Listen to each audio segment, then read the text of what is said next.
Okay, here we go. Brandon, how you going? Good, Pato. How you going, mate? Yeah, really good, thanks, man.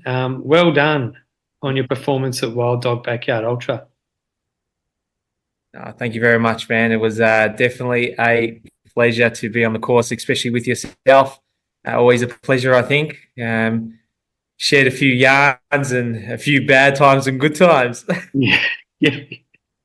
Um, I was doing a bit of research about yourself before this podcast, and I saw that your background. It looks like you were involved in boxing and karate before your running journey started. Is that right? Correct, yes. So I at the age of 8 years old, I started karate. So yeah, I think I've always been loved my adrenaline sports and sports that kind of push you to new levels. And I think it all started with karate. I think, it was ever since I was 8 years old. It's been good. Yeah. Are you still involved in martial arts? We do. So I do normally take the kids to show them the environment because I think it's just a great environment. And I think with all this what I've been doing, I think my headspace has been helping through the karate and through boxing, especially my competitiveness. It's inbuilt through fighting, which it's been a blessing. I think from the age of 8 till about 24, I was did karate, and then from 24 to about 27, started boxing. So I did boxing for about 4 or 5 years, Yeah. which has been good. Was the dream ever to become like a professional boxer or anything like that? The dream was I wanted to go to the Olympics, Yeah. and that was a big dream of mine. Yeah. It kind of like I was there, I was close. It was very very close. But I think the time where I tried to go for Australian title, COVID happened. Right. And was this for karate Uh, or for boxing? this was for boxing. Right. For karate, I actually we'll go back to that actually. For karate, I actually fought overseas 3 times for Australia, which so I've travelled a bit of the world fighting, which has been a blessing ever since I hit 18. So you fought overseas for karate, and then where did Yep. and then you wanted to go boxing in the Olympics. So what happened with that stage of? Yes. So with that stage of my life, I just we made it to, we did the Victorian titles, and when Australian titles and all that were all happening, COVID happened. Yeah. Um, and it was just a time in my life. And during COVID, kids happened, and it was just time got too much. Like I think with boxing, there's a certain amount of time where you can train from 4 p.m. till 7 p.m. and that's dinner time. Yeah. So, and I just had to get my priorities right. And I think my priorities were my family and my kids at the end of that. Yeah, sure. And how did the transition to running happen? Well, over COVID, like, I, well, surprisingly, I did the David Goggins challenge over the 4:48, which is relatively like a backyard ultra, but every 4 hours instead of every hour. Yeah. And yeah, ever since I'd done that with like absolutely no training, like I was doing like through boxing, I was doing 5Ks kind of every day. I think in boxing that was the tradition. You just had to be there and just do 5 to 10Ks every day. Mm. And then when I did the David Goggins challenge and come out with no issues, and I'm like, man, I might be okay at this. Like, this is actually all right. This is fun, Yeah. just that mind battle of you and you, and you don't have to impress no one else but yourself, I guess. Yeah, unreal. And I mean, we met for the first time at Shepparton also known as GV Backyard Ultra last year, where you ran 32 yards. How did that race all fall into place for you? With that, so the way that all happened, I was actually reflecting on that today. I actually seen the World Championships of Dead Cow Gully, the Masters, and I just went, "Holy hell!" That is and the thing is, like, I didn't even say that was like impossible. I kind of just said, "Wow!" Like, they're only human. Like, we can do that if we wanted to. And I just went, "This is a whole nother ball game. I want to do this. Like, let's give this a go." And it kind of all started off that, and then I got in touch. So through my coach Vlad, I managed to somehow, get in touch with James Blanton. Was on the same team as us, and I just went. I kept picking his brain and messaging him, and I think he sparked a bit of the fire when I seen him reach astonishing times, and being merely new to it. Yeah. And I just went, man, like, yeah, this is good. So I think ever since that, like ever since I just watched all these videos, I said, man, I don't want to watch it no more. I want to do it. You watch all these videos of, like, you would look at Nick Bear, you look at all these other guys, they do all these docos. Like, man, like, this is something. And then the breaking point, that took me away, and it sparked a little fire in me. Yeah, that's one of the best running documentaries out there. I reckon. I've watched it so many times. Correct. And I've told so many people to watch it. Like, sometimes there's just no point explaining it. I go, mate, just have 40 minutes, even like 20 minutes. You just got to watch the start. Yeah, and you understand what it is, and you get drawn into it. Yeah. You kind of get involved in it. Yeah, I love it when people actually watch it when you tell them to, because I've told so many people, "Oh, you've got to watch it, you've got to watch it." And then I see them like a few months later, and I say, "Have you watched it yet?" And they still haven't even watched it. There you go. Yeah, 100%. I always just keep thinking, come on, mate, watch it. All right, yeah, I'll do it. Sometimes I'll do it like a little highlight at work. Sometimes I go, this is what I do.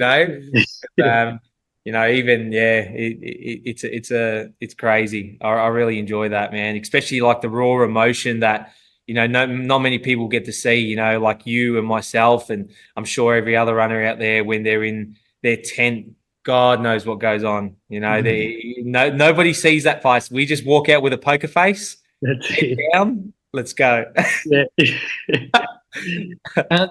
So with the race at Shepparton, I mean, I've talked about it a few times on the podcast, actually. Like, you and Chris both finished at 32, but it looked like you had like heaps more in you. So was that a plan to finish at 32, or what happened in that one?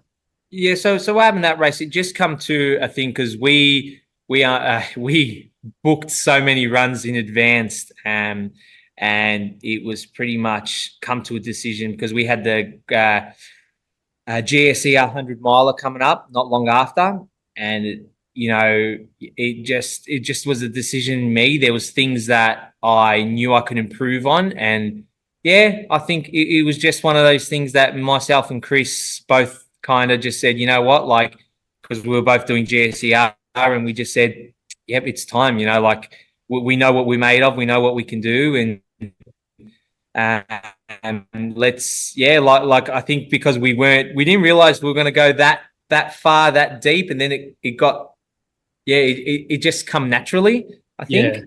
Yeah. Especially being such a flat course, it really, it was good. That was a stepping stone for us. So we just wanted to, I think our minds were more set on the 100 miler than because that GSER 100 miler, we knew it was a beast. Yeah. Run. And that Shepparton Backyard Ultra, like, did you finish it, and then did you have the Backyard Ultra Eagers after that? Like, were you really excited to do another one? You're going to laugh at this, and I'll probably relate to everyone. I was actually disappointed in myself.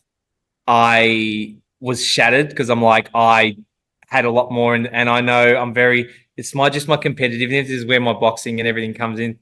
And my wife kind of said to me, don't talk to him for 3 days. Like, let him. Yeah, I was really upset with myself because there was more in the tank. There was a lot and a lot more. I think I would have, especially with, it was something, it was just hard to comprehend and hard to, just ticking over in the mind. It was, definitely something. I was a bit gutted, but it was a good learning curve. Like, I think that we've felt that before now, kind of thing. We felt like you don't want to do this again, so don't do it again. So now you're going in deeper and deeper. So it's just going to get better and better. Yeah. I remember. I remember when you dropped at Shepparton. I looked you. We shook hands, and I looked you in the face, and you definitely looked like you were thinking to yourself, "What have I done?" I did. And when you looked at us, in my head, and I remember, is it the director? What's his name? Oh, Robbie. Robbie. And I go, oh, can I change my mind?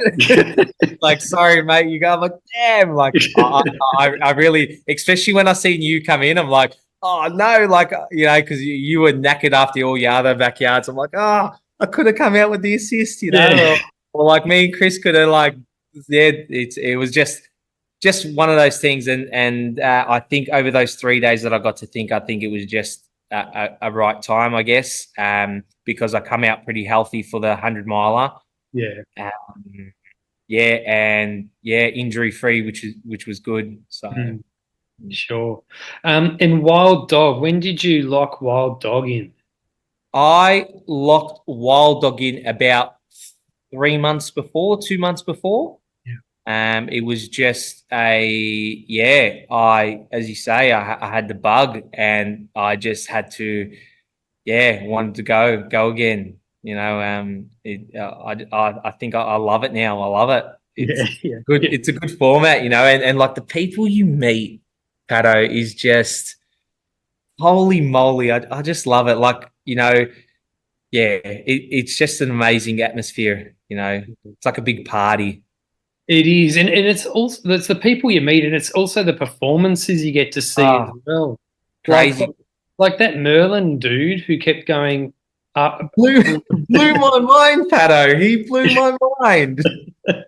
Just a tradie with tradie shorts. Yeah, and singlet. Yeah, see, that's it. I kept saying to him, hey, I called him Tank. Hey, Tank, what's happening? Yeah. And, I didn't even know if he had a watch. Really? Well, I don't think he's on Strava. I've tried to find him, and I can't. I'm having trouble. I think he's got Facebook, but not Instagram or Strava. No, I found him on Instagram. I got him. Yeah, he posted a picture, and I actually messaged him, and so no, I found him on Instagram. I go, mate, you are something. Yeah. And like, because I think someone went up to him and go, mate, you're on the 30th hour. You've ran 200K. And he's like, oh, really? Like, he had no clue on what he's done. He didn't even know the format. Yeah. He just ran because I don't know. Yeah. It was, he was something. He was something special, man. And as well as everyone else, everyone there. It was just good to, good to meet everyone, and especially the directors. It was just been good, Sean and Paul, good to them and stuff. They put on a good show. Yeah, they sure did.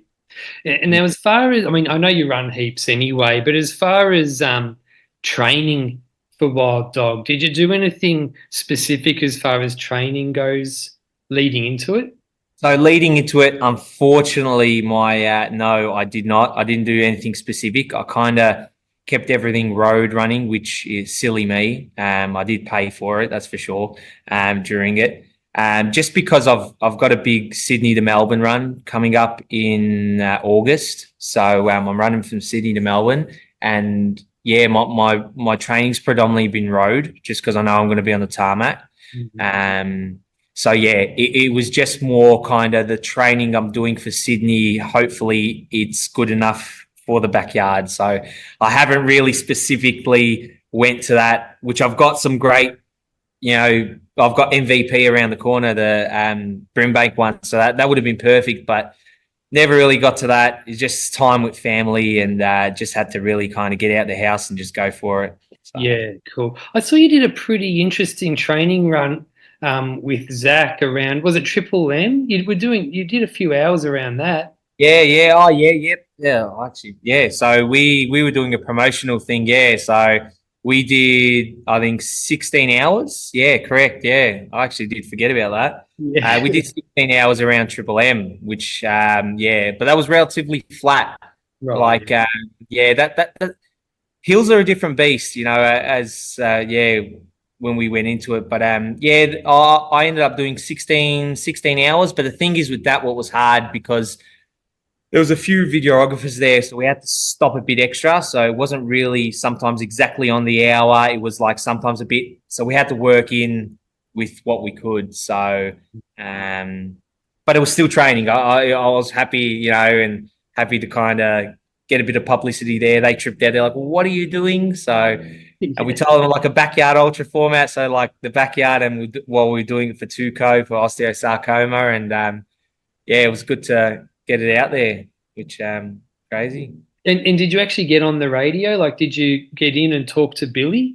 We're in process of actually, yeah, jumping on. I think they're hopefully, fingers crossed, they're gonna hopefully get us just before we leave. Ooh, yeah, cool. Yeah, so yeah, we sparked some yeah, craziness there. It was they why are you running around our studio?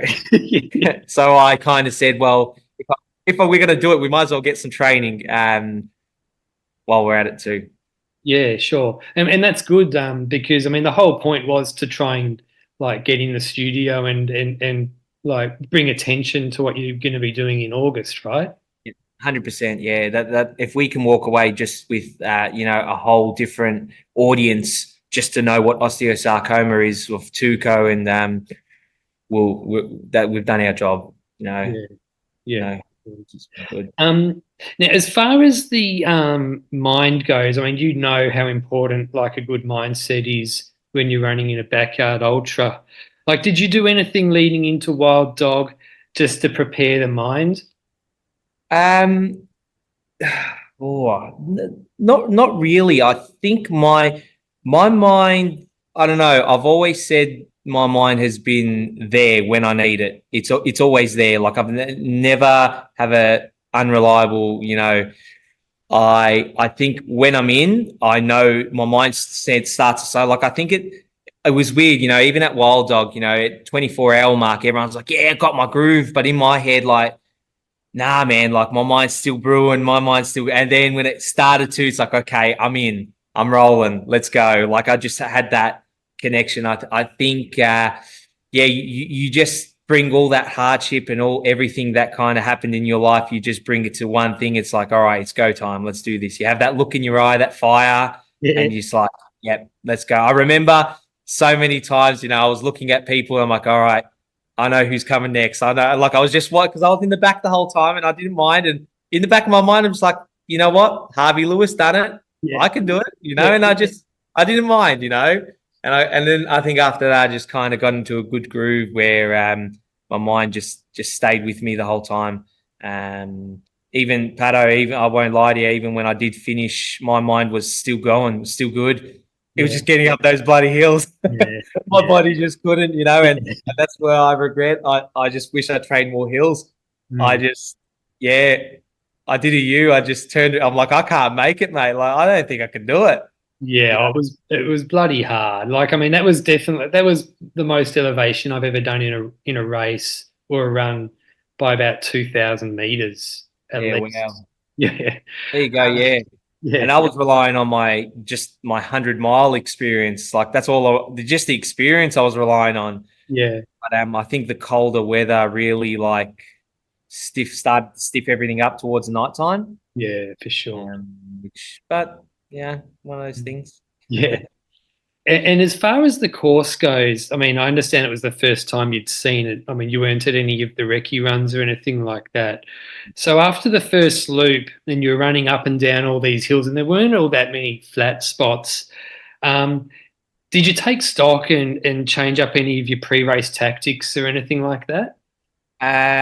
Yeah. So with my race tactics, I kind of just more the walking part. So I changed and stopped a lot of things. Yeah. I think there was some like the first loop. I think the first 4 to 5 loops, it was just trying to work out what's happening here. And then I've seen like you do a good game plan, and I tried yours a few times. You know, you run quick at the start, and that kind of was working. But then, you know, yeah, just trying to work out. So yeah, had to problem solve a lot, I think, during this one, and just see what works. And you know, the downhills I was good at, and like hiking uphill, I'm not too good at. Yeah. So the downhill is where I said, all right, downhill is where you start slowly catching everyone, and you know, which I was pretty strong at, and yeah, so it just changed a lot, you know, even between the 5 onwards. Like sometimes I'll just change, you know, and like, oh yeah, nah, this feels more comfortable, this loop. So it took me a fair while to kind of loop around everything, you know, especially Yeah. being so hilly. Yeah. Because there were sections where it's like, oh, how far do I run? Do I run at this post, or do I keep going a bit extra? Yeah. You know, I think that last section I always went. You just don't know when to run, you know. Yeah. Yeah. Um, so at Shepparton, you and Chris Dixon ran together for pretty much the whole time, I think. And Chris was in this race at Wild Dog as well. And I noticed you ran together, but you weren't running together the whole time or anything like that. So did you and Chris talk about tactics together before the race? Not really, no, because I ended up coming a bit late, so we didn't really talk. But during the race, no, we didn't. I think we kind of we have a great relationship, me and Chris. I think I said to someone, I think someone's like, "Oh, you aren't running together," and I just said, "It's all right. We'll run when we need each other," you know. Yeah. And I think that's what mine and Chris's thing was. It's like when we do need each other, ready to, you know, do things, we'll run together. And it just come to a point. Sometimes we weren't, and sometimes we were. And I think, yeah, it was just our tactics on the. I think our tactics on the day were two completely different. I think he was finishing the course a bit quicker. Yeah. And I was doing around the 50 minutes. He was about the 47, 46 minutes. Mm. And he's a bit of a quicker runner than me. So, yeah, I just, yeah, it was just one of those things, man. I think we never got to chat, unfortunately, but we chat a bit on course, which is good. It's always good to catch up to him because he's moved up to the country. Yeah. So, yeah, he's one person I do miss training with, because those 3 a.m.s that people don't want to run, he'll be there. You know, he's there with me. So we both got kids and family. So we need to be there bright and early, get it all done. Yeah, unreal. And before the race, did you set yourself any targets or goals, or was it like, I'm not going to think about that because I know it can be a bit of a pitfall once I reach that goal? Yeah, nah. As I said on the news, you know, yeah. I kind of said, yeah, nah, no numbers. I don't believe in setting numbers, because I think you just stop your mind from pushing more and more and more. I believe you don't set yourself a number, especially when you're going, you know, I'm there, like I'm getting there to the elites, you know, and well, I hope there'll be, you know, one day. And I think if I set a bar, I think I won't achieve higher, if that makes sense. Like I won't go further and deeper. So nah, didn't do it. Didn't want to. I just said, let's see what happens. Let's go with the flow. You know, I'll know when the time's right. Yeah, sure. So your previous best was 32. When you when you were in a PB mode, like that didn't affect you at all? No, I just said, perfect. This is where I'm meant to be. Like everyone was looking at me, you know, and I just said, yep, let's go. Like the world's my oyster. Yeah. You know, you just keep going and just don't worry. It never really fazed me. Oh, it was exciting. Like I kind of, when I done it, I'm like I gave myself a pat on the shoulder. All right, on to the next, I just kept next one, you know, and yeah. So. And what about as far as sleep goes? I know I think I heard that you had headphones on or something like that, but did you get any sleep? I reckon overall, I got probably the first night about 8 to 10 minutes. Oh yeah. I reckon, yeah, because I was good. Like I was actually waking up. You know, when you wake up late for work, well, if it's ever done that rush, like, oh, yeah. All right, gotta get going. So like I kind of knew, all right, this is working, which I definitely stole a page out of James Blanton's book, and the noise cancelling headphones and bit of white noise, and I think that changed my game. That definitely did. Yeah, especially for knowing to go deeper. Yeah. I think now it just comes down to a point. The second night got hard where I couldn't sleep much because it was hot, cold, and we had a heated blanket there, and I was sweating underneath it, and I'm trying and I was too busy going on, off, and it's like, oh, it's time already. Yeah. Yeah. Especially being such a hilly course, like we never had too much time. Yeah. I think for Shepparton, because it was so flat, we had 15 minutes spare, and that was going really easy. Yeah. Where we were, no, look, it wasn't easy, but we were pushing a little bit, but we were only having 10 minutes, 9 minutes. But I walk in and I say to him, headphones. Like we had a game plan, me and my crew, we had a game plan. So if I say headphones or I'm sleeping, they just got a gel ready or some food ready, a drink ready, and let him sleep. They had on their Bluetooth, white noise. I took a thing out of my kids' books because they sleep with white noise. Yeah. So I said, oh, well, at least it might trigger my mind to go, okay, it's sleep time. Yeah. Perfect. Yeah. And did you sleep during the day as well? Did you try sleeping during the day or just night? I closed my eyes during the day. I didn't sleep, but I did. I closed my eyes when I wanted to. I was kind of like closed my eyes, but like talking to people when they asked me what I needed and what I wanted. Yeah. And when you said sleep, that you'd put on your headphones and stuff, and then you would take food out to eat on course rather than eat between loops, yeah? Yep, correct. Yeah. Especially drinking. That helped holding the bottle because Grant at Shepparton, I never took a bottle out with me. Right. And this time I did, and it definitely changed. It was a lot better. Yeah. A lot better. You were well hydrated. You stopped to piss about 3 times every loop, I reckon. 100%. Like I think one of the guys from Shepparton goes, "How many times did you piss last time?" Because Shepparton, I pissed like 4 or 5 times. He's like, "I've never met anyone that pissed so much. I can't help it." Yeah. And I know it was just getting crazy. I'm like, man, and then I think for me to kind of stop that one loop, I didn't go out with a drink. Right.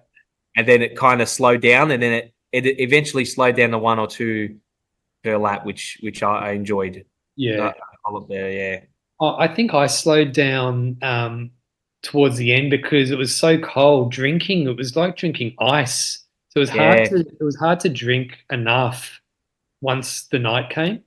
100%. And you can't control everything because you're hot, cold. And because you're worried and you're in your head, it's like, oh, I'm hot and cold. It's like, oh man, I better drink, you forget because that's what happened. Yeah, because it got really cold towards the second night. That was 3, nearly 0, I'm pretty sure.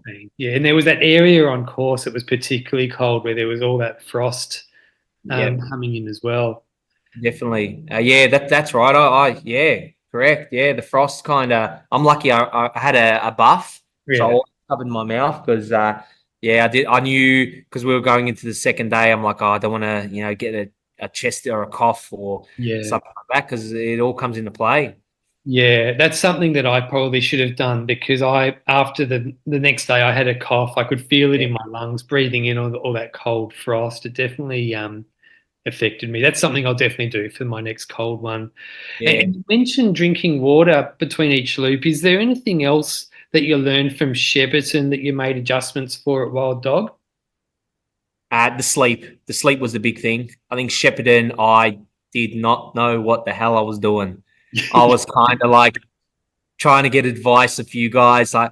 And this is what's amazing, I got to listen a lot to your podcast to learn about others, which it's just amazing, I think sleep was the big factor, and obviously watching you're very experienced in this, and watching you go out in a bottle, it's like, oh man, I've got to do that next, so and limiting my caffeine. I think last time I hit caffeine too early. I think, so The caffeine was a big factor as well. And eating got so well. Like even the eating, I think at Shepparton, I was battling stomach issues for about 18 hours.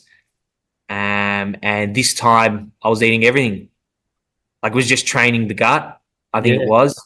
During everything I was eating, even burgers. I was just getting ready for everything because you just don't know what you feel like sometimes when you get in. yeah, People ask me, it's like, I don't know, you decide, yeah, or sometimes you just feel like the randomest thing.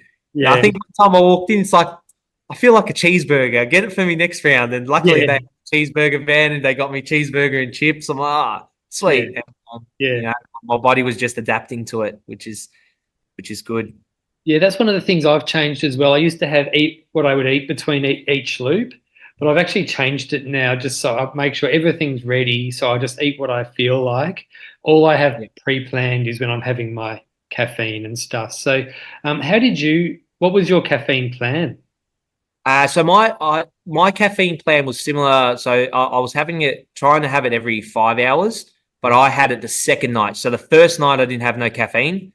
I don't get too hypo on caffeine. I think I kind of drink a bit of coffee during the week and stuff like that. So, and then trying to base it off that, just see how my energy levels are. If I have a big dip in my energy levels, I'll try to slog it out one loop and then have it the next loop. Yeah, Especially towards the end, I was trying to get my caffeine. I think I was having a bit too much, right. like in one hit, and then I was having a bit of a dip. But it's just trial and error. Like it's only my second one, so Yeah, I'm still new at this, and yeah, I'm still trying to. There's still a lot of things that I might change, but I think I've got it. Like I've got some things down plan, and I think so it's just one of those things. yeah. And were you drinking coffee or were you having gels with caffeine in it, or how were you taking the No, caffeine? so I had gels. So I did the similar, exactly the same gels as you, Oh, the precision ones. Yeah, yeah, yeah, they're the best. I Yeah. rate them. Yeah, um, so yeah. And I had a drink. Oh, sorry. no, so I think there's a bit of a lag at the moment, but I think it will catch up. It's all good. Yeah, I had a caffeine drink, but I just had that every morning because it's called Vibe Culture. So it's like a wake me up kind of wake up drink. So I had it like the first morning and throughout I had it Friday morning and Saturday morning because that's what I just do generally. I try not to change what I do every day because I believe if you swap it up and change it, it's like your body goes out of whack. So you just Yeah, say breakfast. This is what I have every morning. I'll have that. So you kind of treat it as normal, so to speak. yeah, yeah. That's good. And with it, like a lot of for me anyway, between hours 8 to sort of like around 19:20, it was pretty mentally hard because it was such a long night. We ran through the winter solstice. It was cold, and it was still so far away from my PB and what I wanted to do. Were there any moments for you in the first 24 hours where you had to like mentally push to get through? Um, it was. I know the exact time as well. I reckon it was about 8 o'clock. So it was 8 o'clock was when the sun come up a bit. Yeah. Even my crew knew. Okay, this is your dip. Like this is where you dip a little bit. Not too much, but it's like yeah, all right, we done it. We pushed through because it was definitely a frosty. Just that cold. It just you had to push a bit extra, going through it and not being able to see the person next to you or the person in front of you. You're just riding solo. Yeah. So it's I was trying to chat to people, but there was a lot of people that didn't want to chat to me. Yeah. Yeah. They're just like, shut up. But I'm Yeah. like, I'm definitely a people person, so I feed off a lot of energy. So that's why on actually their Facebook page they call me the running singing man Right. Yeah. because Yeah. every loop I was singing a new song, and I just Yeah. thought all I have to do today is control my attitude. If I can control my attitude, because that's one of the controllables, if I can get people happy around me, I'm going to be happy. Yeah. Yeah. I noticed the singing as well. That was awesome. Yeah, and everyone's waiting for it. Sing Miley Cyrus or sing, this one. And then my wife even called, can you sing this for our son? And I'm like, all right, I'll do that. And it just put me in a happy mood. Yeah. Because as you know, Pato, like you can make these loop as hard as you want in your own self. If you can just have fun with the loop will be fun. Yeah. Like if you just think it's going to be a hard loop, it's going to be bloody hard. I think that's where the headspace comes in. Yeah, for sure. And what about the physical side of things? Like, do you remember at around what stage of the race things started hurting physically, and things started getting hard? Yep. Well, at the start, I had a little niggle in my calf, Right. and I just went, "What the hell am I doing? Like, I'm screwed," But then, yeah, I just went, "Shit!" Like, holy crap! And then it disappeared, and I'm like, "Oh, thank you." We put those leg warmers on, and I think because my calf was so cold, and and then when I rested, it was just never getting warmed up. I think it was because we're going such a slow pace. And I reckon about the 100th K. So what's that? Probably the 24 or 20, no, the 16, Yep. 15, 16. Yep. I think that's when my quad started to, all right, we're climbing up another hill, and it just started to take, it's not too much, but just to a point where it's like, all right, I'm starting to feel things now. And physically it was, it was bearable. I think it was all bearable. It was just, I reckon towards the 30th onwards where I started to like, all right, these hills are starting to get bloody hard. Yeah.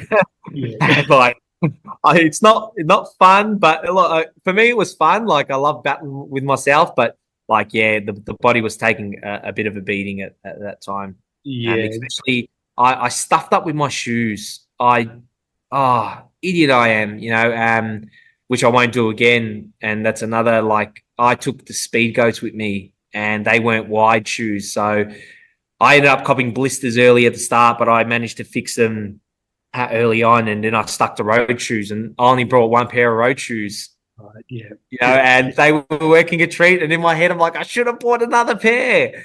So I just stuck with them the whole time. And I've already put Ks and Ks on them. So maybe a fresh pair of runners would be good. I think that's, yeah, I just need to sort out the shoe issue, especially because I started to get a few blisters everywhere in my pinkies and definitely my big toe.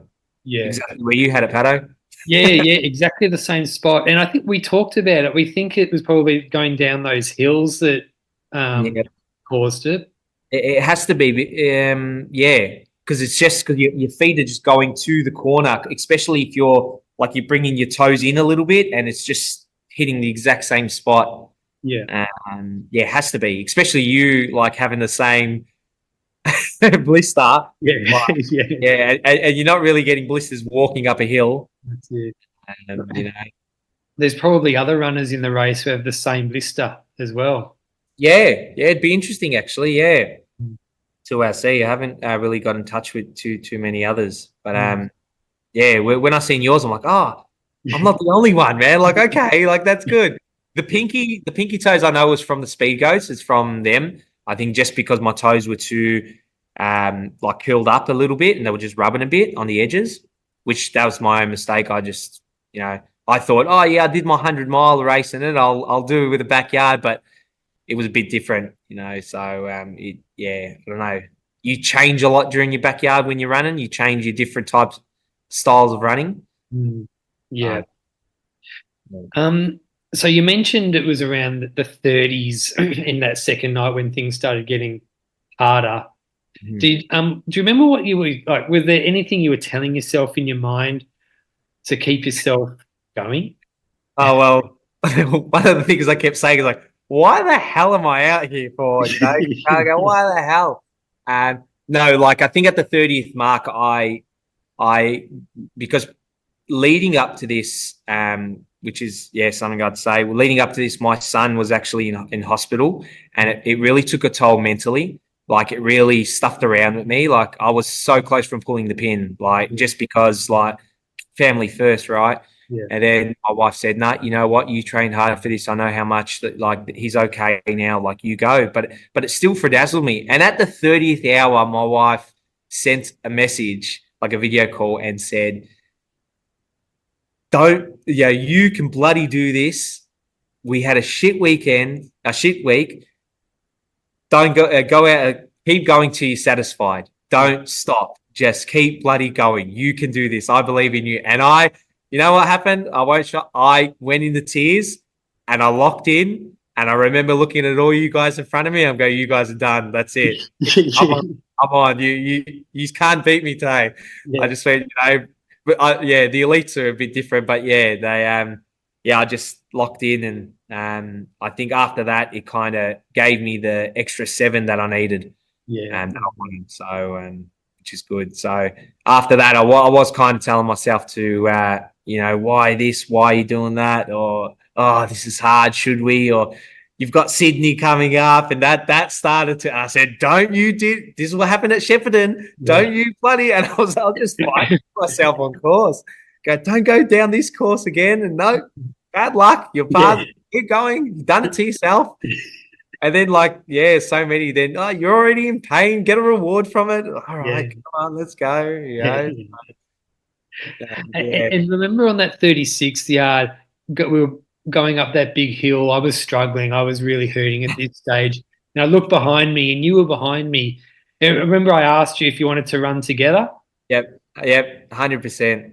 I'm so glad that we did that, because I don't know if I would have been able to finish that loop on my own.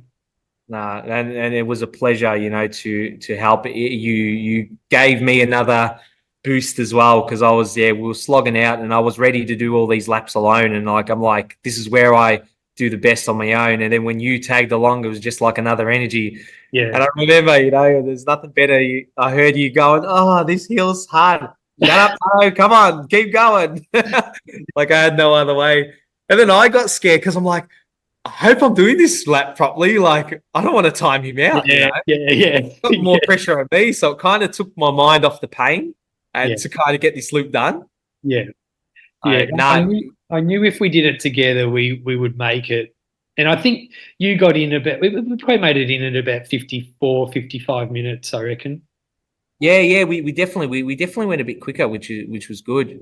That was a good time for me, I reckon. I was hoping you come with me the next loop. I'm like, when you're senior, I'm like, no. So I turned back on 37, and you obviously kept going and finished it. But what happened after that? How did it end for you? It was. This was. I just knew how deep they were going to go. I knew that it was. I think it was just my body just couldn't, when I got up that first hill, I just went, man, I'm struggling. I'm struggling to get up these hills. How the hell am I going to get up that big one? And when I finished that loop, I was saying, nah, I'm done. That's it. I'm happy. Top 3, I'm males. I'm stoked. I'm ecstatic. And my crew, nah, you're starting the next loop. Nah, you're starting the next loop. And they knew it, because I said to him, you got to make me start every loop. And they stuck to their game plan, which is good. And don't know, Pato, I think it was just a decision, I think, I was very content. There was a lot more. I think I do have a lot more in me. I know I do. But I think it was just time. With everything, I was just, body just didn't work, didn't get up the hill. And getting up that last hill, that big hill at the start, I could not know how the hell I was going to get up that. Yeah. As I said, my mind was good. There was but I think, I was happy to do it. I got to, when you finish, especially, I kind of went, I don't know. The other people especially Margie, she looked phenomenal. Yeah, she was still running up some hills and everything. It's and especially with this Sydney to Melbourne, I just said, I think my body going to give my body a good rest, and we adapt now, and we train specifically for these type of runs. So I think it was just a personal choice, man. I was done. I was ready Yeah. to go. Yeah. The body just wasn't working. I think I would have timed out or would have made it 2 minutes to spare. Yeah.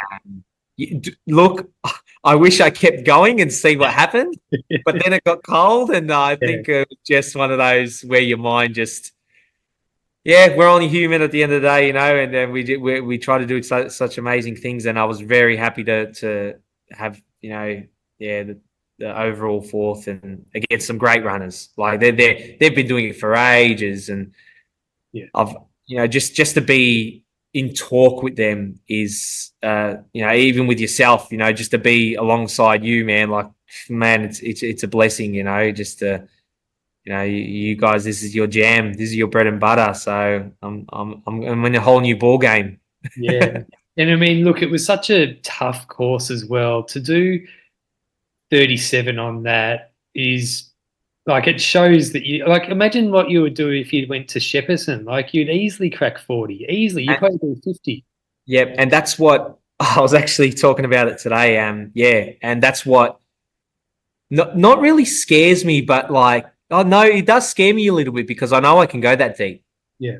I know I can. Like, I've never sell myself short. Like, as I said from the start of this talk, they're only human. They just found ways to adapt. Yeah. That's all it is, and that's what's an amazing thing. And I believe, after Wild Dog, it gave me a big confidence boost that I know what I'm doing. My crew is number one. They were on it. I can't. They were just amazing. They were on point. They knew what to do because they come with me at Shepparton and then they come to Wild Dog. So I got the same people and they just knew what to do. And I think without them, Yeah. it Well, wouldn't be possible. they looked awesome. And I was in, a lot of people struggle getting one person to help crew them, but you had about 4 or 5 people. Yep. So we had a rotation. We bought a house. We've got a house up there and we had a rotation. So as I say to you, I feed off energy. They got good energy. I'm going to have good energy, and yeah, I think they just love it. They love it. They actually reckon it's a ball. And they had the time and they like, especially when it's a party, Yeah. they said they don't like who let the dogs out. That was like that song I'm never gonna play till maybe next year. We'll see. Holy, but yeah, they loved it. Even my old man, I managed to get my old man there the first 7 hours just to show him, to show him what I'm doing. Yeah. He just couldn't believe everyone. He's like, "Whoa, you guys are crazy! Couldn't you drive?" So yeah, no, I managed to get a few people. So I was pretty blessed in that. We kind of planned it 3 months in advance, and which that's why I just message everyone. Yeah. They love it. Yeah, they just enjoy it. And yeah, it's just going to get better and better and better. That they understand it all now and they know what to do. And like, I think because this being such a harder course, like having only 10 minutes to spare, they've done well in the shortest amount of time, so to speak. Yeah. Yeah. So imagine if we had 15 minutes, like that's a game changer again, so yeah. You have mentioned a couple times about the run from Bondi to Melbourne, but I want to go a bit deeper into it. So yeah, tell me all about the run you're doing from Bondi to Melbourne and what it's all about. Yep. So yeah, so myself, I'm starting from Bondi Beach, and Zach, he's the Dennis Rodman of ultra running. Yeah. He's started from Adelaide, and we're going to be running August 6th, pretty much to Kilmore. So the reason why we're stopping at Kilmore is because we're running for a cause that Zach founded, Osteosarcoma, T2KO. And that is, a bone cancer formerly done in the long bones. And Zach unfortunately lost his very good best friend at the age of 15. And in 2015, and pretty much said, well, we're here to he's here to make a difference. And yeah, started this phenomenal cause. And then myself and Zach met at the Great Ocean Road, and you know that energy when you lock eyes to someone and you go, yeah, he knows it. He knows tough things, like, and it gives you shivers, you know, because it's like, man, you don't really. It's hard to meet some people like that as good friends, and we just said, yeah, we're here to change. We're going to change the world, you know, with this. And I have family experience from osteosarcoma, so yeah, my brother's sister-in-law she was one of the lucky ones. She had her leg amputated, so she's a survivor. And I think me and Zach have just been on this journey of, you know, getting to know a lot of osteosarcoma people that have been affected, and we've just gotten close, and it's just getting closer to our hearts. And it's just a shit thing, you know. Well, cancer in general is just shit, and you know, it's just we just need people to make a difference. And yeah, and then we just thought, what any better way than to do a huge bloody run? Yeah. You know, especially it's been on my cards for a while. You know, ever since seeing the Cliffy Young run it, I said, mate, like, yeah, I want to do that one day. That's on the cards. You know, I'm a big dreamer. You know, I dream like a little kid, and which I think everyone should. You know, when they scare you a little bit, you just got to go for it. And I think this is one of those things that I don't know how the hell I'm going to do it, but I'll get there. Yeah, yeah. So how long do you think it will take? So our plan is 12 days. Yeah. So yeah, we're going to do 12 days so as soon as we hit Kilmore, we will be running back to Melbourne. Yeah. Yeah. So we're going to have a few 80K days, then a 70K day. I think day 7 is going to be 99K, which is going to be a huge one. But as we do, we just lock in, and you just get it done, because yeah, others out there suffering. So 12 days of pain ain't going to be much, isn't it? Yeah. You know, for people that don't get to live that long. That's it. And so you mentioned Zach starting from Adelaide and running to Kilmore. Yep. So is the distance that you and Zach are running, is it going to be pretty much the same? I think I've got an extra 60K on top. Yeah. Which yeah is what it is. Yeah. You know, yeah. So just extra 60K, which we've spread it out throughout the days, so I don't have to do an extra one. So yeah, relatively, man. I think he's 900 and mine's 9 because he's detouring through Anglesey. We've had a osteosarcoma girl, Tess, that died at 21, and she's from Anglesey, and that's for her, her memory to live on, and hopefully get some publicity down there, and get her name to live on. Yeah. And how is there, like, for people who want to like get involved and donate and stuff like that, how do people do that?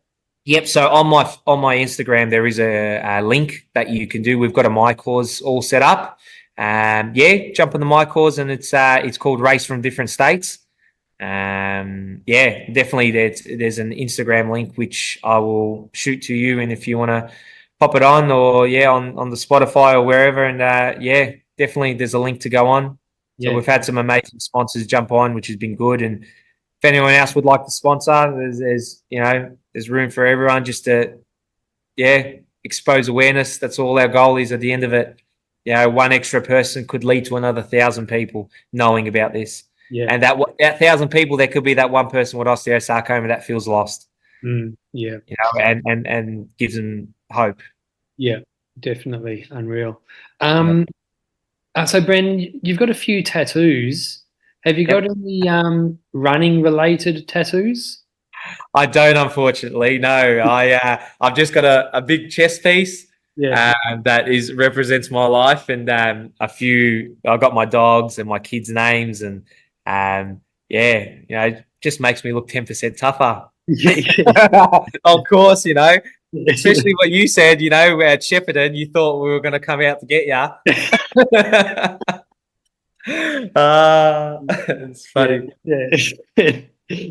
How's your hands going anyway? From the hydration, all that. That's all good. Oh, my hand. Yeah. Oh, yeah, because it had swollen up. Like I like sausages. Yeah. So it was definitely because I overdid the electrolytes. So I was drinking Tailwind, but I was also drinking water in between loops, and I would often take an electrolyte tablet. Yeah.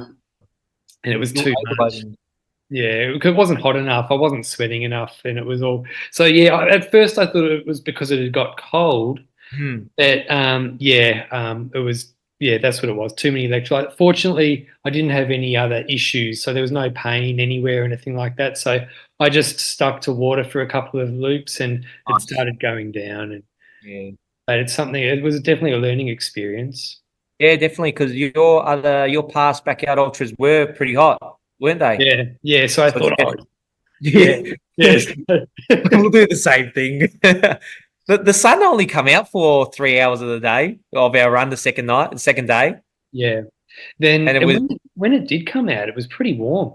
it got I got a bit sunburned. Like Yeah, I browned up a little bit. I got a bit of a tan after yeah, that. I'm like, oh, grouse. yeah. My Yeah, face definitely copped it a bit. yeah, definitely, man. It was yeah. No, that's good. At least you know for experience the colder times to because I think I perfected mine. I think I just did first electrolytes, second water, Right. electrolyte water. But I had no tablets. That's the thing. I stuck Yeah, with a bit of salt. I just did salt more, salt and more salt and food. yeah, yeah. Look, I mean, it was. I don't know why I thought it was a good idea. No one had told me to do it or anything like that. I just thought, yeah, this is what I'll do. And but no, no, I won't And do that, that again. yeah, that's it. And that's how it is. I think every backyard you do, you learn Yeah, and you just go, yeah, like especially yourself. What was that? Your 11th one? yeah. That was number 11, and I mean, the hand, it didn't affect my race at all, but it happening probably will save me from something worse happening in the future. Oh, no doubt, no Yeah. doubt. And I'm happy. Like, yeah, that was the hilly. I kept asking you, hey, everything you've done was that the hilliest course Oh, you've done? And I'm like, at least like, and I was just proud of myself at a PB at the hilliest course. Like, oh yeah, no, that was, and there weren't that many flat spots either. It was either up or down. I've been thinking about the course so much since the race, Yep, and there really were only about three or four like legitimate spots that were a few hundred meters that were flat. yep, correct. I think the longest one was the last bit where you go up that. Is it the second last? Yeah, the last hill, and then you turn around. There's that road bit. Yeah, And you can keep running downhill and you just keep running towards the end. That was the only longest run you could do. mm. Because I remember saying to you, Pato, we've got to run this all. We've got to run this all. Yeah, but I mean, don't get me wrong though. I mean, I love the course, and I'll definitely be back. I mean, it was a real. I'm really happy that I was able to run a PB there, but it 100%. also makes me realize that like I could have done so much better at the other ones that I've done before. But um, yeah, we'll see how we go in the future. Yeah, that's it. And like every race is different. Things happen at different certain races, and Mm. sometimes like yeah, a niggle might come up earlier, or it just happens, and you just got to problem solve. That's what I love all about it. The problem solving that is just grouse, and yeah, it's enjoyable. That's what I get a buzz out of it. Like oh, all right, we're gonna Yeah, what can we do here, and so which is good. yeah, and that's something like when it gets really hard, like towards that 35, 36 hour mark, you've got to. That's where, like, because I just couldn't hold on to that problem solving mode anymore, Yep, and yep, that's but my legs were hurting. Like there was one, my right leg was actually, there was a lump on it, and it was soft. It was really hot, hurt to touch, and like yourself, it was just going up those hills that got me. If it was a flat course and I felt like how I felt, I would have been able to keep going. But those hills at the end, they were just too much. They yeah. got me. They got me in the end. Yeah, well, yeah, same here. Same here. I was Yeah, like hoping Pato. I was kept looking at you. I kind of saying, "Come on, Pato, are you coming?" And I see you turn. Look, in a sense, I kind of like yeah, woohoo! Like I was like, "Oh, far man," because yeah, and then in another sense, I'm like, "Oh, I wish he was here." yeah, yeah. Yeah, No, because when we were running together, I was thinking, oh, if we can keep doing this, we'll Yeah. make it to 40s for sure. It will be hard, but we'll make it to 40s for sure. But yeah, look, I mean, I just turned that corner, went up another hill, and it was just like I was crying out in pain. It was hurting Yeah. so much. I was staggering. I was going backwards up that hill. So Yeah, 100%. Because that's what happened to me. I think that when I pulled the pin, I was just taking a breath and like stopping and yeah, catching a breath, and I just went, man, am I going to do this up that big hill? And then that's when your mind just, yeah, I guess, mind wins at the end of the day, and yeah, things happen, and we just get better, And as you say, on a flat course, I think, yeah, yeah, we can get big numbers, which is good. So 100%. The so now you've run a couple. Like where do backyard ultras sit in your future? they sit well and truly in front at the moment. I just want to get this Sydney run out the way, and I enjoy it. I think if I surround myself with great people, as we did, Margie and who's the bloke that comes second, Barry Keane. Barry and Doobs, Yeah. I think, yeah, and yourself, like, yeah, I think I can get big numbers. I know I can. I can just feel it. Like it feels weird because it's just like it's just so true. But yeah, I like the format. I just because I'm not the quickest, so I like it. Yeah, I'm very headstrong, and I think this is a more mind battle. Yeah. It brings me back to my boxing and karate days where you compete and you suffer. Let's do this, and I really enjoy that. I think the suffering I just enjoy. I just chase it. Yeah. But nah, top of the list. Yeah, that's what drew me to running ultras in the first place. I just like the idea of not having to go too fast and just having to rely on the mind a little bit more. Mhm. Like I Yeah. think Goggins is the one who helped me discover that because I didn't know people who kept running were mentally tough. I first thought that they were able to do it. You know what I Yeah, mean? yeah, 100%. But then I think once you do it yourself, it's like, hold on, Yeah. know, this Yeah. is because that's the thing, me coming from karate and boxing, it was just I had to find that thing to replace everything. And I remember one time I think I did a 60K, I think, and then some of the boxers come up to me and go, "How the hell do you do that? Well, Yeah. what the hell?" And I'm just like, if running's hard for you, this must be bloody hard. If you're saying this is hard and you're a boxer, like, this must be bloody hard. And I'm like, Yeah. I'm not like this now. And then it just worked out, like Yeah. kind of like, yeah, I'd rather do hard things. So And there's a few backyard ultra runners who come from like a fighting background, like Ryan Crawford, Sam Harvey as yep. well. I mean, Rowan Cassidy, I think he does karate too. So there's quite a few.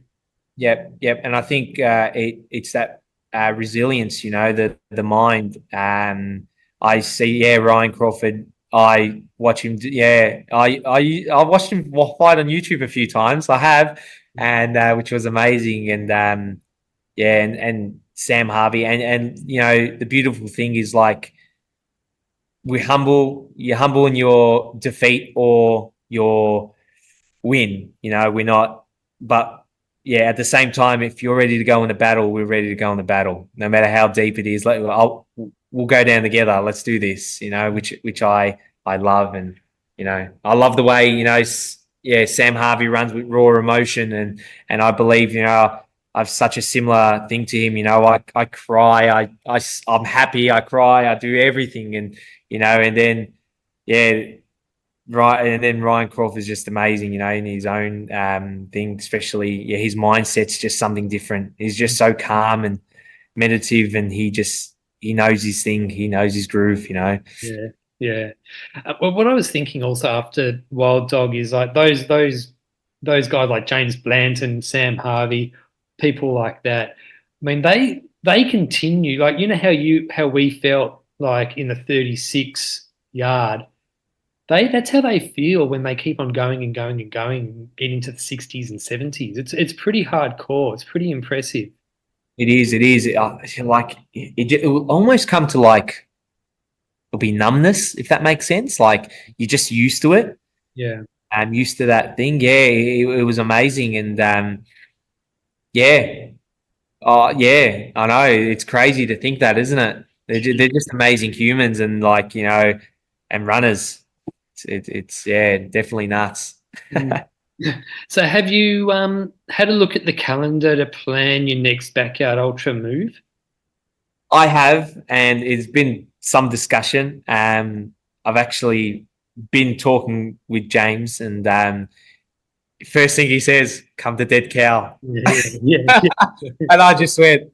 I've looked, and I'm like in my head, I'm like, oh, I think something's brewing here. So I'm thinking because for me to get up in the 50s and 60s, I think I need people like him and people like them to push me, and I think they will. yeah. Um, but no, not yet. Definitely backyards are on the list, but yeah, we're just gonna finish one thing at a time. And Yeah, sure. yeah, Dead Cow does look promising.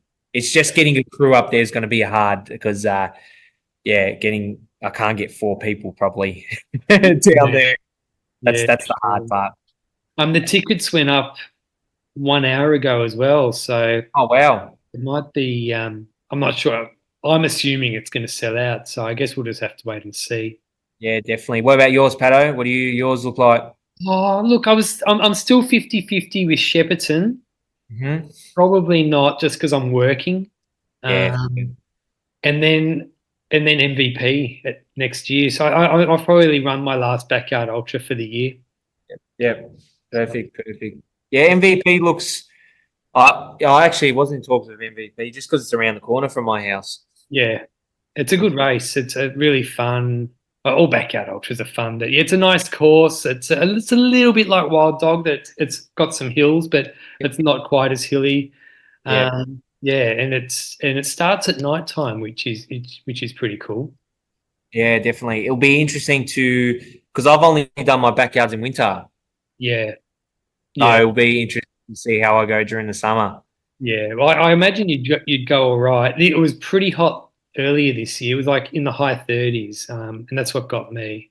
Yeah, definitely. Definitely. So, no, 100%. I might have to get some tips off Joel Sexton. I've actually, I didn't realize it was him. I think I hugged him or something. I Oh, don't know. really? Yeah, Yeah, like we just so hilarious, and he's got me singing like because I was singing, and he's like giving me high fives and stuff. And yeah, oh yeah, we've been having a good chat, which has been good. And he's not far from me. He's actually around the corner, so I'd love to just to link up and just to pick his brain. yeah. You know. Yeah, Um, he's an animal. I watched him at No Time to Die, and I just couldn't believe my eyes. That guy is locked into the backyard ultra vibe, and he's like you should reach out and go for a run with him because he loves talking and helping people oh, and giving so advice good. and stuff. So Yeah. yeah, that would be good. I think, yeah, because I know he trains a bit with Tim, I think, as well. And Yeah, Tim's my fan. Oh man, he's one of like the father role model, how his son runs. Like, that's amazing. I'd love, it's just amazing. Like he's crazy, and it'd be good just to meet him as well. yeah, And you just surround yourself. Or what's the saying? If you're the smartest person in the room, you're in the wrong room. yeah, yeah. That's a good one. Yeah, definitely. So I'm trying to surround myself with great backyarders, and then they'll just push me to be great. So Yeah. So Brandon, you might know that like towards the end of each episode, I like to ask my guests for their 3 backyard ultra tips. What are your 3 backyard ultra tips? yes, Pato, I do. I love your podcast. I always listen to it. Mm. My first tip is have a good crew. Have a crew, but not just a random person. Have a crew that knows you for you. I think that yeah, it locks you more in. They can get into you more. And yeah, just have a good crew and make sure we had a game plan. So we had a chat. So we worked out what happens if this happens, if that happens, because there's always plan A, B, C, D, E, F. Don't just leave it to just plan A. Yeah. you know. The second one I'll have is have fun. Enjoy yourself out there. As I said to you at the start, you're only going to make it as hard as you want it to be. And I'll take this one off Joel. He said it to me. Joel Sexton: smiles get the miles. Yeah. Just keep smiling. Get the energy out there, and you just surprise yourself every time. Mm. Yeah, and three, I will probably say train your gut. Yeah. Definitely with the eating side of things, because I know a lot of people have issues. I think train your stomach during your runs to know what's going to happen. Do a couple of simulators of a backyard ultra, and like maybe do it after dinner or something, and say, all right, like that felt good, or I'll run full, so you're feeling that fullness, not just your normal in the morning AM run. Like it's totally different once things happen, and stay hydrated. Yeah. Awesome. Have you pulled up as well? Pulled up reasonably, actually. Yeah, good. I thought so. Just I think a little sore spot on the top of my knee, but like once it warms up, I'm pretty sweet. So I was ready. I was thinking, I'm like, oh, should I run today? But I think I'm just going to enjoy time with the family because I know I have a big mission ahead of me. So I need my body in tip top shape. But now I pulled up well. Like feet are good. The next morning, my feet were just like swollen. It's like I Yeah. had cankers. Right. Yeah, so I slept with my feet elevated, and but yeah, now doing wonders, man. It's just energy levels. I think energy levels is hard because I had to go to work straight Tuesday, Right. and I'm a tradie, so I'm always on my feet, and it kind of exhausts the hell out of me. Yeah. So, how about you, Pato? Yeah, look, I'm feeling all right. Like, I mean, the first couple of days, 2 or 3 days afterwards, like I was so stiff and sore, but every day slowly getting better. I Yeah, haven't run yet, and I'm going to run home from work tomorrow night. So good. that's 5K. I'm expecting it will hurt a bit, but Yeah, yeah, okay. yeah, definitely, definitely. Yeah. Don't scream, don't. Ah, fuck. Um, yeah, But yeah, I was carrying on a little bit on that 36 I yard. love it. I love that. You kept me giggling. It wasn't like probably a normal person that was just there would be looking at us like, are these guys feeling all right? Like, Yeah. I was just laughing in my head, like, come on, Pato. We're just like we had a big bender. Yeah. But no, I think the idea is just to keep moving. If you just sit there on the couch sometimes, Yeah. like the next morning I seen you, we were both walking, trying to help pack. Oh, I was eating pancakes. My crew was packing up. God, I love them. But no, I'm definitely gonna go out for dinner with my crew. I think next week, and yeah, just to say thank you. I think that's something we forget to do, is to thank the people that help us. Mm. Uh, Yeah, well, they definitely did a great job. And your marquee was pretty close to mine. I didn't even realize how close we were. Yeah, definitely. Yeah, it was. I'm pretty sure. Yeah, it was next door. Yeah, Yeah. it was next door. Because I got to do this. How good is this? Like, I gave your Dan a pair of my underwear. That's right. Yeah. That's help.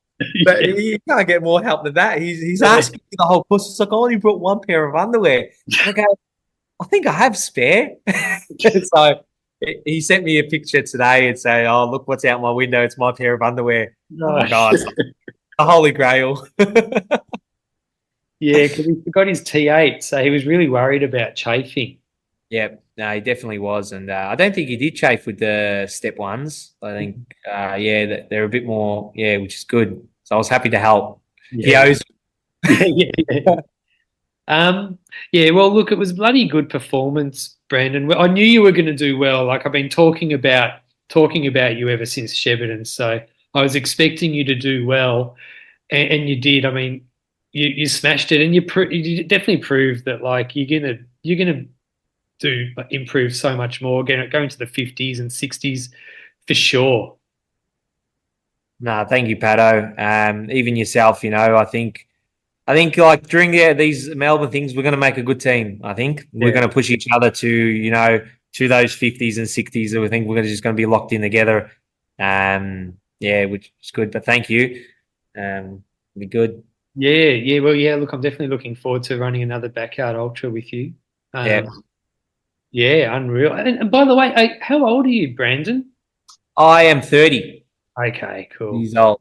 So yeah, I think I'm one of the young ones. I don't like. There's not many. Oh no, I don't know. I'm probably in the mid. Well, No, no, you're definitely one of the younger ones, especially for runners who go into the high 30s. There's not many who are 30. Merlin, I think he's 23 and he did 30, but he was crazy. yeah, I still can't believe it. he was good. He put on a show. Yeah. Yeah, Uh, yeah. I'm gonna have to remember Merlin next time I'm struggling and just like go into full Merlin mode and just keep on going. yeah, definitely. And I think like with less hills, I think yeah, and that's what's good about. Like I always kind of say, oh, if you can do 37 in a course like this, Oh, surely you can do 50s, and yeah. and it just comes down to how much you sleep, I guess, Mm. or yeah, or if you hallucinate or not, if you can deal with the hallucinations. Yeah. Did you have any? I did, I did. I yelled at a light post. Oh, did you? Yeah, I thought it was someone, and I'm like, oh man, dude. But Yeah. then like I thought someone was creeping up next to me, but I Yeah. was last. Like I was one of the last people. But I Right. just kept saying in my head, it's fake. It's Yeah. fake. Yeah. If they take me, well, at least someone will find me eventually. It was just you just got to wipe him away. There Uh, was I didn't really hallucinate much, but there was one runner who was wearing this really weird rain jacket, and it so much looked to me like he was carrying someone on his shoulders. It looked so, and I just couldn't figure out what was going on.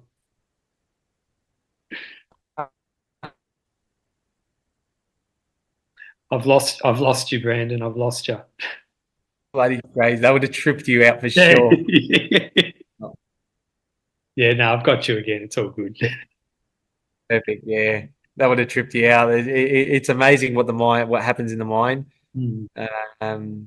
But yeah, but like even Ryan Crawford, didn't sleep for like 60 hours. Yeah, yeah, that at Dead Cow Gully recently, like he did. It sounds like he didn't get any sleep at all. He did. He said he did some meditation, but I don't think he actually slept. So Mate, that's what finished his race.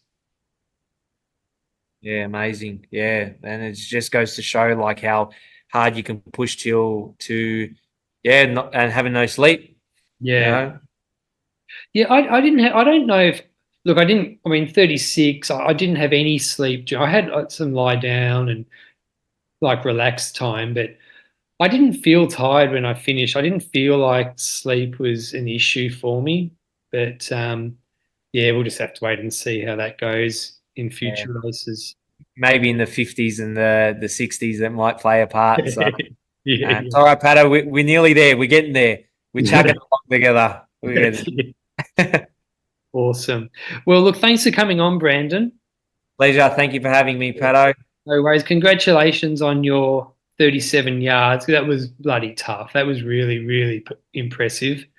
And yeah, I'm looking forward to following your run from Bondi to Melbourne as well. Well, thank you very much, Pato, and appreciate sharing the course with you. Yeah, yeah, it was Was great. amazing, and congratulations on your PB too, mate. No, thanks. Yeah, yeah, I had a great time. I'm really glad I ran a PB. I was determined to do it, and yeah, so now that gives me a lot of confidence moving forward, and yeah, well, I'm excited. At least 36 is your minimum now, so now we just go up from there. 100%. 100%. And that, I mean, that's the thing. Like, no course I'm going to do is going to be as hard as that one, Wild Dog. From now on, every course I do, unless I do, until I get to Wild Dog again, every Yep, course I do will be easier than that. So, yep. Well, apparently he's thinking of getting rid of some hills. oh, really? The next one, so which will be interesting to see. He posted, I think, something on Strava. Paul did, and yeah, and it looked a bit less. I think it was similar to MVP hills. I think Right. one Okay. 118. I think this time. Oh, okay. Oh, look, I mean, I wouldn't mind if it stayed exactly the same with the amount of Yeah, hills because I mean, it was still fun. It was still a backyard ultra. It was still awesome. agreed, and yeah, definitely. Wild Dog is a great event as well, man. I enjoyed it so much and Yeah. meeting everyone, and I'm happy to be on the news too. Yeah, that was good. They had to beep out a swear. I dropped an F-bomb. Trust me. Drop an F-bomb. Everyone at work, you dropped an F-bomb on the news. Yeah, I done it. Yeah, that was good. None. All right. Well, awesome, Brandon. Have a good night. Hopefully, I'll try and I'll come down and run at the RD Trotters one of these nights. I'll try and do that. Yeah, definitely, man. We were always there every Wednesday for the West Siders. We're always there Wednesdays and Sundays. Yeah, tag along, man. Just a nice 5K. Yeah, awesome. Good, just perfect. Thank you, Pato. No worries. Have a good night, and I'll see you at a Backyard Ultra soon. No doubt, man. I'll be there. All right, awesome. See you, Brandon. See you later, mate. If you've enjoyed this podcast, it would be awesome if you could share, comment, like, subscribe, all of that. If you've got any feedback, shoot me a message. Hope you have a great day. See ya.